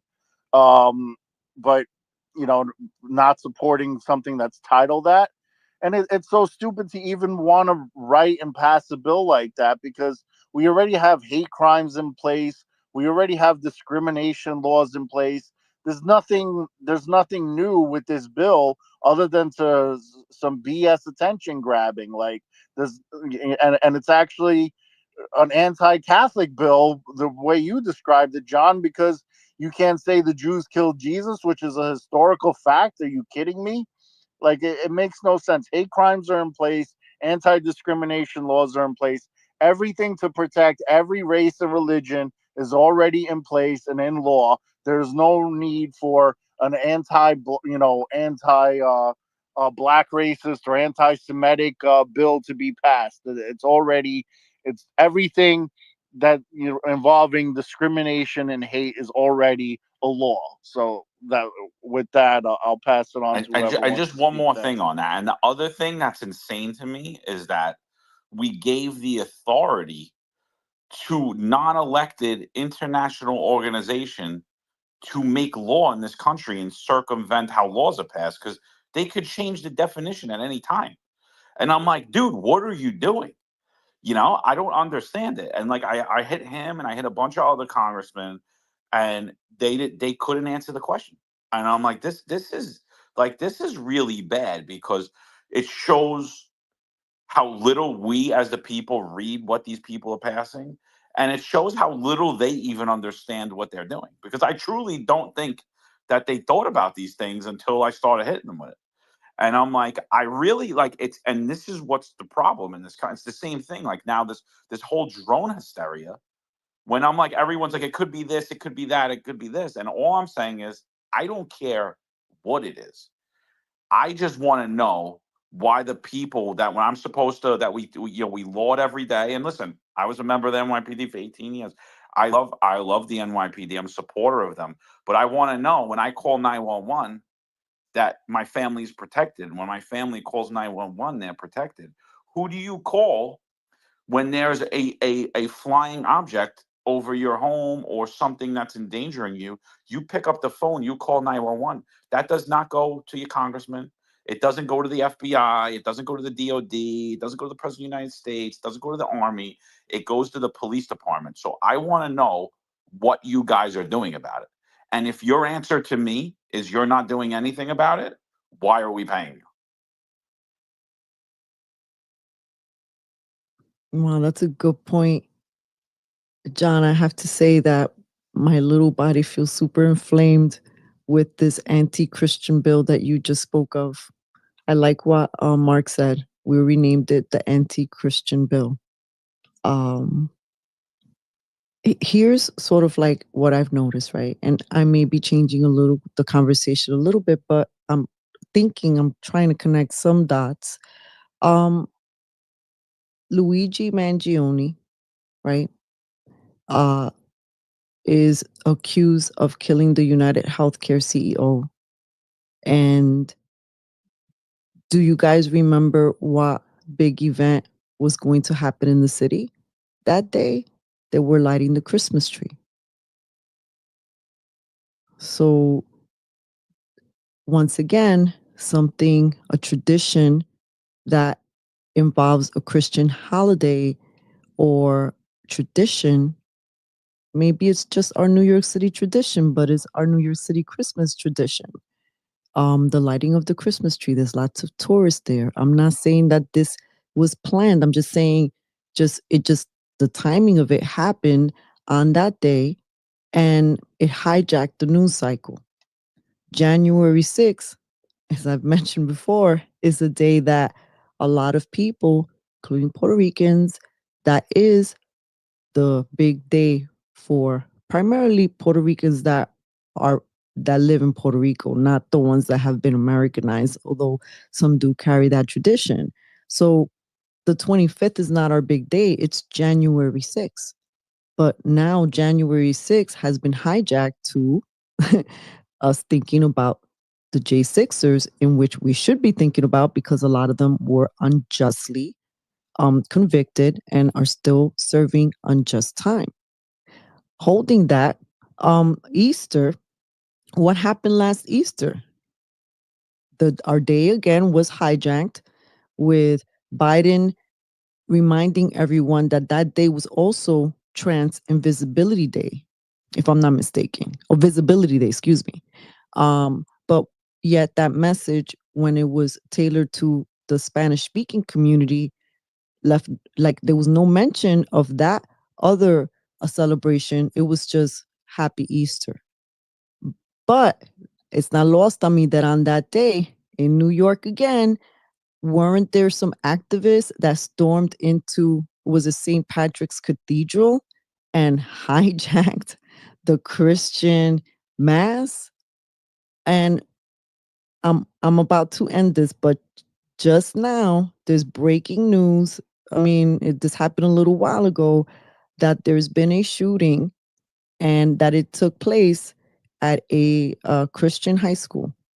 It says shooter revealed, shooter at Abundant Life Christian School in Wisconsin has been identified as a 15-year-old Natalie, in quotation, Samantha Roop now.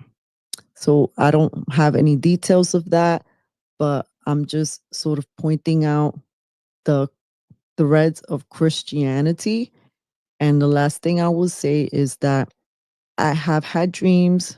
Um, a lot of us are dreamers, and we see things in dream time that may be clues or they may manifest, and hopefully none of those things manifest. But years ago, I did see that the Christian churches and masses would get interrupted by protest and even violence. And let's hope that it doesn't come to that, because this is a holy season, and it is very bittersweet for many. Many of us are grieving in different ways. We have loved ones who are sick. We have loved ones who have passed. And then we have all of this that's on the table. I just want to remind you guys that please, no matter what, your faith is so important. Stay in prayer, because I believe praying, you're activating rays of this beautiful vibration that's also protective. And pretty much that's what I wanted to say. If anybody has any comments, and I see the time, so we'll start transitioning to the closing of the show soon. Hello? Kevin, you Yeah, your mic yeah. is This on. is Sure. this is Edith, Kevin's wife. I just have a question. I'm sorry, I have to go back to the drone thing because this has been bugging me for a long time. Maybe Marlon or John can answer it. Or Mark, I'm sorry. My question is, if these drones pose a threat, and the government knows they are dangerous, can the military force them to fly over the ocean so they could shoot them down? What is the process if they know for sure that they are a threat? Because I know they can't shoot them down because they're flying over residential. Yeah, thanks. Yeah, well, I mean, they can be shot down, but the NYPD has a stand down order right now, so it's not that they can't be shot down because they're above citizens or anything like that. We were saying it's illegal to shoot down, like if you're a private citizen and you're shooting down a drone or something, that's illegal. But for as from my understanding from the Trump press conference, it's not the enemy, otherwise it would be shot down. But we haven't gotten a definitive answer of what the actual purpose is, which is making everyone wonder and making some people panic. If this was like, Chinese drones or something like that, it would most likely be shot down already. But it's not. So who knows what it is? We put a couple of theories out there on what it might be. It might be getting people to be normalized with surveillance or normalized with So drones they would flying in the shoot sky. them down even if they're flying over a residential area. I mean, what would happen to the people unless that the are beneath? drones contain bombs in them that if they're shot down they would explode, then I don't think there would be any reason for them to not, uh, you know, I mean, I guess John could answer better, but there's a safe way to take them down that the NYPD has in place, because it's illegal now for anyone to fly a drone over Manhattan, and it has been for a while. And I know that because I used to film and do production, and we couldn't use drones without a permit, or if we were filming a movie or a skit or something like that in NYC, we're not allowed to use the drones. But John, take it over, I guess. Yeah, so I never said shoot down any drones. Like take down drones, totally different thing. We have Wi-Fi jammers. We have drones that'll bring them down to the ground, disable them. Obviously, if it's a imminent threat of serious physical injury or death, I think then you might see more dramatic measures. But there's drone jammers, there's drone guns that bring these drones down to the ground. It basically takes over the technology of the drone and puts you in control of it, or it cuts off the Wi-Fi signal from their remote control to where you take over. There's a lot of different ways on how a drone can be taken down. And for me, like when I'm listening to and I'm watching most of these, I'm not going to say that they don't pose a threat, but they're not doing threatening actions other than flying around. And to me, another problem I have is, okay, these things are up in the ground. I did a podcast on this the other day, and I had a lot of, obviously a lot of people from the NYPD follow and they talk, and we live chat on there. And so I had a lot of people from NYPD Aviation, and they're like, well, we wouldn't smack into these things, and that would be an aviation incident, that would be an FAA notification. I would be at fault totally. And I'm like, I get that. I'm not saying that you need to go run and fly and take this thing down. What I'm saying is, how is it possible that the people that are in charge of the New York City Police Department aren't using you to investigate how long these drones are up for and where they're going to land, when we have an actual unidentified drone? Because listen, another big part of this thing is there's 800,000 drones in the US that are registered, that are licensed. I don't think for 1 second that there's not people all over New York City with drones that are flying those things up at night just to mess with their neighbors. Now, that there's a lot of stuff going on too. That's people messing around now that this is getting national attention. But I'm talking about in the cases that aren't those cases, when it's not a plane and a false call, when it's not a residential drone, when people are saying car-sized drones.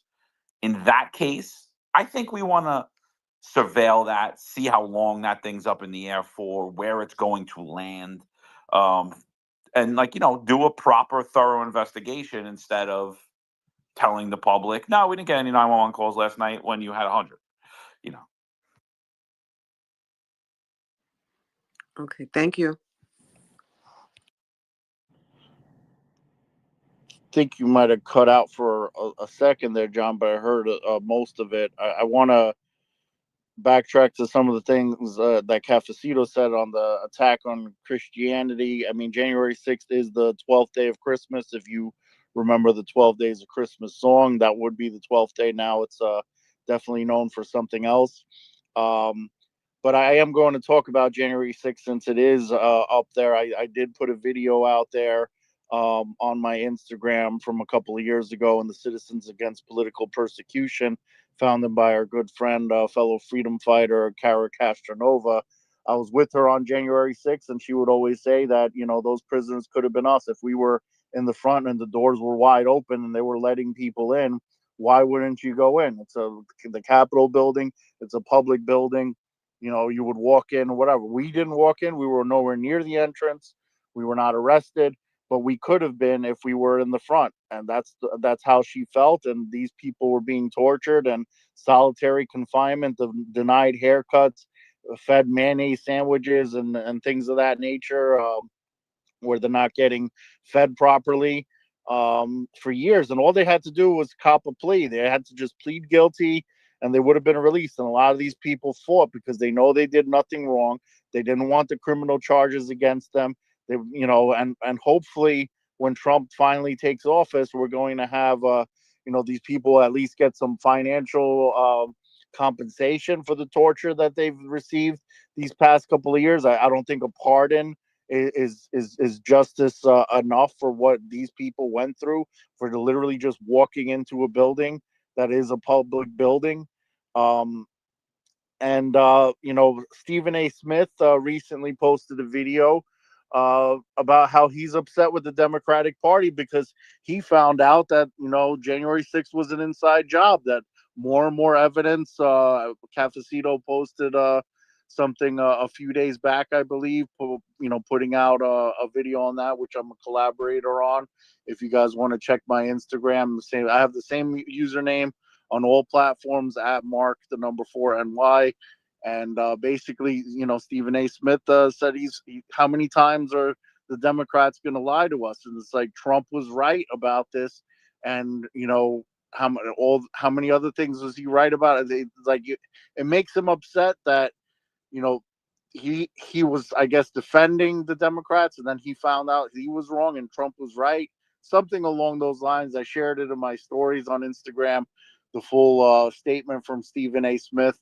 And, you know, some more and more people on the left, including somebody like Stephen A., who most of the time says things that are stupid when it comes to politics and sports, really, for that matter. I met him once in person. It was nice meeting him when I had a sports TV show in New York. I got the chance to meet him and Skip Bayless at ESPN in New York. So that was a cool experience. But I'm glad to see more and more people waking up.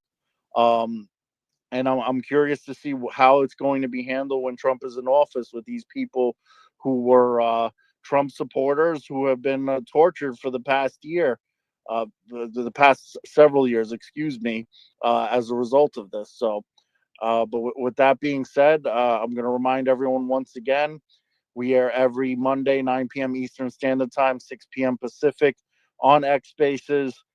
Make sure you repost this so other people can listen to it.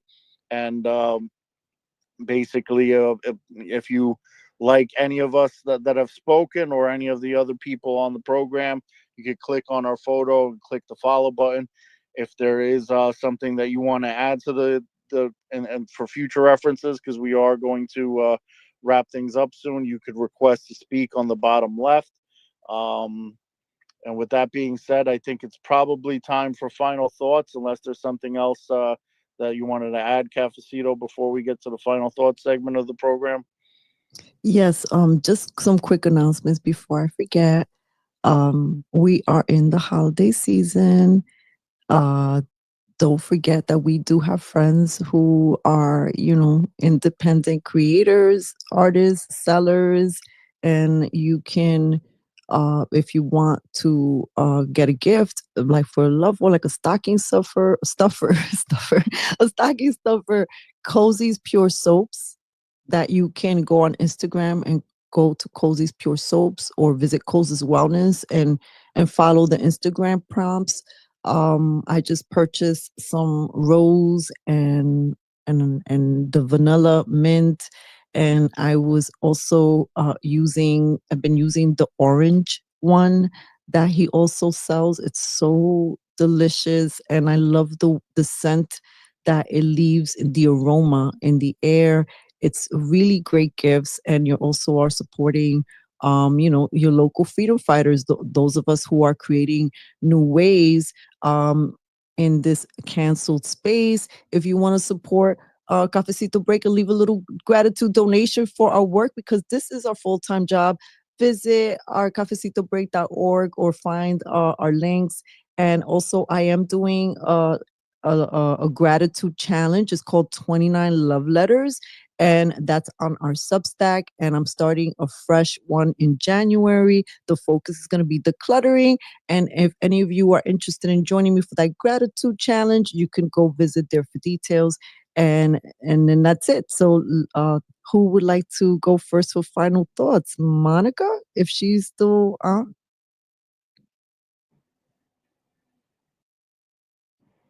Monica, if you would like. We'll start in reverse order from the way the screen goes. Before we do that, though, prayers go out to Kozi's family, who is not, which is why he's not joining us. He is listening right now. We did shout out Kozi's Pure Slopes, Cafecito did. And I purchased them years ago when he had them at one of our protests, and it definitely is better than scented candles too, because when you use it, the entire bathroom is scented. It has a nice smell to it, and plus it's better for your skin than a lot of the garbage soaps out there. So wash your ass with class and get some Kozi's Pure Soaps. But Kevin, is there anything that you wanted to add, final thoughts before we wrap things up? Then I'll get to Marlon after. Yeah, I want to put out a shout for Cozy Soaps also, because I just got my package today, and so when I opened it up, it was like heaven.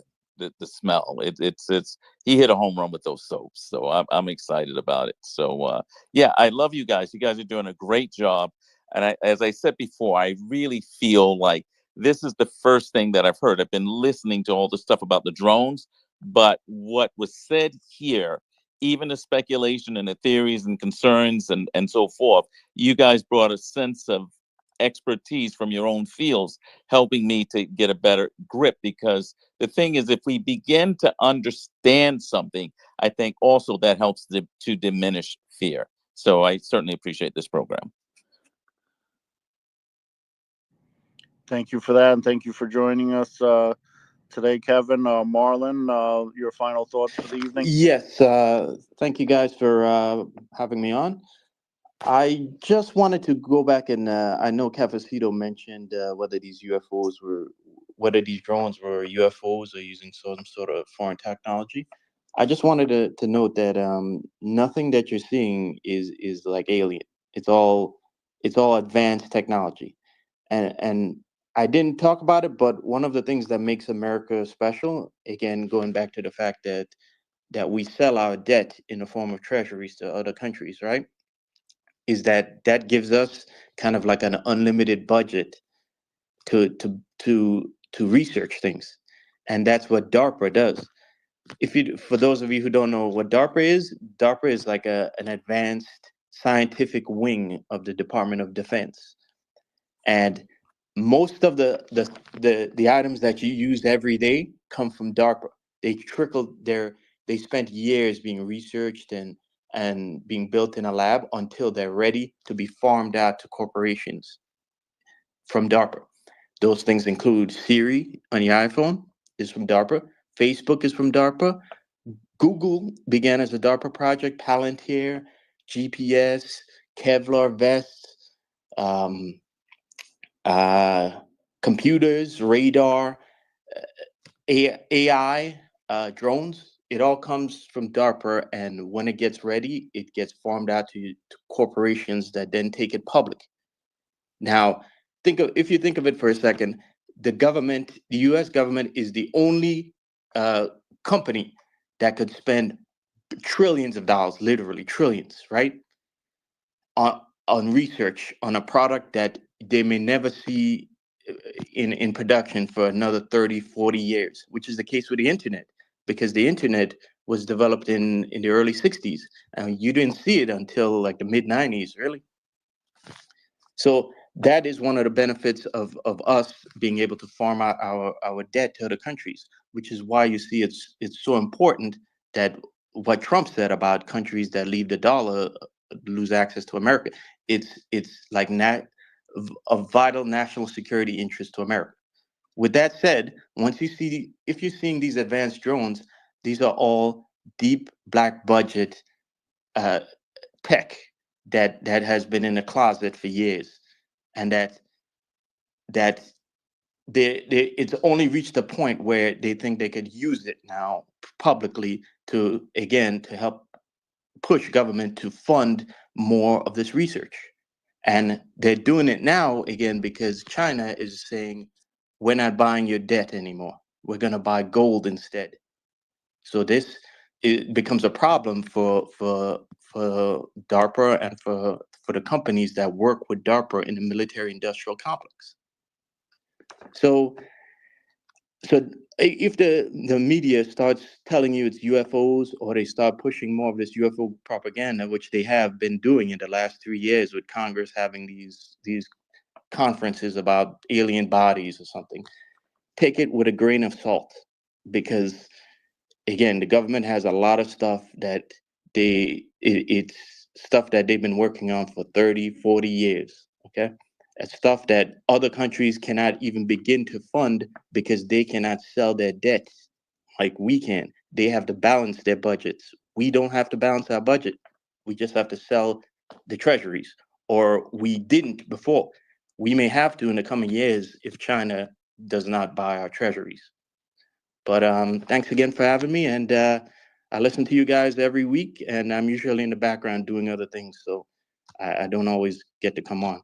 But thanks again. No, thank you. No problem. Sorry, thank you, Marlon, and thank you for your service. I really do pray that, for justice to, like, for you to see your justice for all of the work and sacrifice that you have done and served your city, and that you continue to do so. And you are welcomed anytime to this space. And thank you again for your insights. Thank you. And yeah, if the government talks about aliens and stuff, I won't take it with a grain of salt. I'll take it with a grain of BS. But Monica, birthday girl, final thoughts? You want to add anything? You still with us, Monica? All right. Monica's doing her own thing right now. John Macari, the man, the myth, the legend. Thank you again for providing your insight on this episode. What's your final thoughts of the evening? No, final thoughts. Let's just keep rocking out. Listen, we're going to continue pushing back at the mandate. City Council got in the fight finally, dropped a lawsuit on Jay Varma, New York City, Bill de Blasio, all of the actors that instituted the mandate. They dropped that a few days ago. I know they're going to be attempting to vote on a bill to reinstate people like Marlon Bethel, who were wrongfully terminated. I've been putting out a lot of material based around that. I'm fighting my own COVID mandate lawsuit over the denial of my religious exemption. And I've been putting out a lot of material from the court cases. Marlon's been helping me put that out as well. And, I've been basically going through these depositions and the sworn testimony from not the people who implemented the mandate, but the people who enforced the mandate, specifically in the NYPD. But regardless if you're a member of the NYPD or not, I think it's a very, if you care about what happened and how our rights were stripped from us, or you have a COVID case, or you were a teacher, or you remember FDNY, or you were a New York City worker, it shows a real insight as to what DCAS, who's in charge of all the New York City agencies, what the direction was. And inside of the testimony, we have the people that enforced it in the NYPD admitting to illegal action after illegal action and attempting to distance themselves when pressed. The case that I'm focusing on now is a New York City police officer who was denied a religious exemption. And I think ultimately, if we could unravel that weave, we could bring that weave back to DCAS and then unravel it all from the other agencies. And I think we've been making great strides. And even though it's 3 years, I'm reinvigorated, and I think that everything that happened to us during COVID, the propaganda, I think all of us learned we're better for it, we're stronger for it, and I think even going forward, we just have to remain faithful, be strong, be a voice out there. If you don't want to be a voice or you can't be a voice, help out the people that are voices, help out the people that are in the fight, you know. And I think that's ultimately what we're doing, is just building a strong community of we the people. I mean, you know, it's great what's happened. I honestly, as much bad things has happened, I think it's truly is a blessing. You know, I'm friends with everybody. I'm friends with people that were anti-police 4 years ago. I'm friends with people that, you know, I just think that there was like a great shift that happened during that time, and I'm just excited to be a part of it. And you know, I thank you guys always for hosting the space and letting me share my thoughts. Appreciate you guys. Thank you. We appreciate you, John. Always a pleasure to have you give us your insight. I'm gonna wrap, you know, my final thoughts up with, you know, something that I said before. You know, the Serenity Prayer. We can't change. You know, the drones out there, we can't shoot them down. We don't know what they are, but there's no reason to live in a state of fear. I mean, I'm going to be back in New York for Christmas. If there's a dirty bomb and New York blows up, then so be it. Then it's my time. It's my, you know, God chose that to be my time to go. I'm not going to live in fear. I'm not going to worry about drones or what they're doing, or, you know, obviously I'm going to talk about it. And we, you know, if there's something, you know, that we could do, as far as if there's something evil about them, then, you know, we'll do something about it. But right now we have no clue what it is. I know I'm not going to live in a state of fear, and I don't think anyone else should either, until we know more. And unfortunately, we're kept in the dark about it. You know, it doesn't seem like it's the enemy. I mean, Trump was able to at least tell us that it's not like China or anything like that. So that could make us worry a little bit less. I was never worried to begin with. I mean, it is fear mongering. The government always wants people to be in a state of fear because they're easier to control when they're in a state of fear. So, you know, don't give them what they want. Nothing to fear but fear itself is the classic quote there. So, but with that being said, I will pass it up to the hostess with the mostest, the one and the only Cafecito Berry, to wrap us up for one more evening, and hopefully I'll see you guys next week. Oh, thank you. Mark, it's always a pleasure hosting the space with you. Kozi, we missed you today, but happy that energetically you're here with us. And thank you for everyone who's tuned in. Thank you for Kevin and Edith. It was so amazing to see you guys last week and to hear your lovely voices on this space.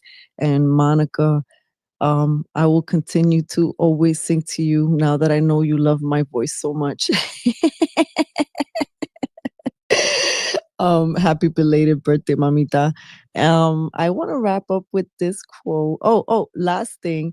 I want to plug John Macari's and Eric Dim's podcast that I confess I listen to just about every morning that I'm able to, as I'm getting my morning ready and drinking my coffee. I'm like, I'm gonna tune in to the fellas, to the guys. This civilian's gonna get some wisdom and NYPD insights. So definitely check them out. They have such an excellent podcast. I love the dynamic between the both of them. I love their trolls. They have everyday trolls in their chat that have become part of their family in a weird way.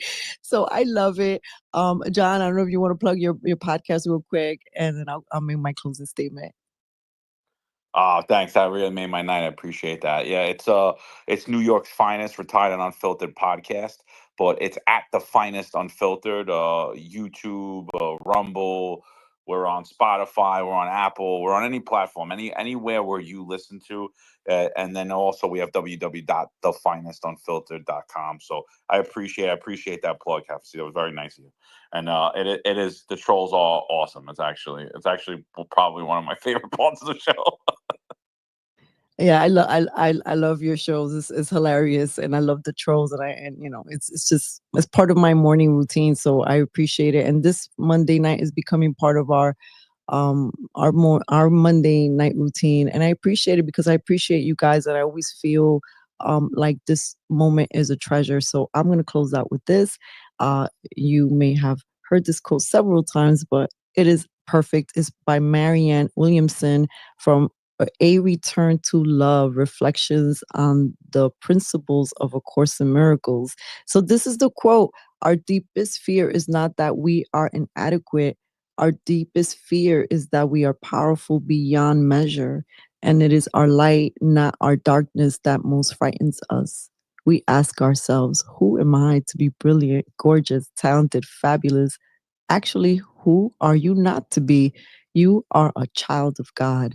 Your playing small does not serve the world, and there is nothing enlightened about you shrinking so that other people won't feel insecure around you.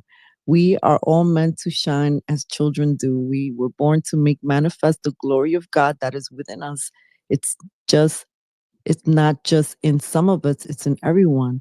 And as we let our own light shine, we unconsciously give other people permission to do the same.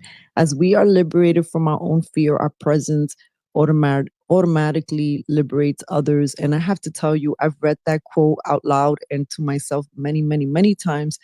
As I read it aloud today, it means something a little bit different, specifically that part of as we allow our own light to shine, and also just that permission and to be liberated from that fear. And I feel like whatever fear I was holding on to or fears they were liberated during COVID and facing those deep, dark, uncertain moments with many of you. These are for the history books. I will never forget that you guys are all in my prayers. Much love to each and every one of you, and hopefully we will see you next Monday, 9 p.m. Eastern Time. Tune in.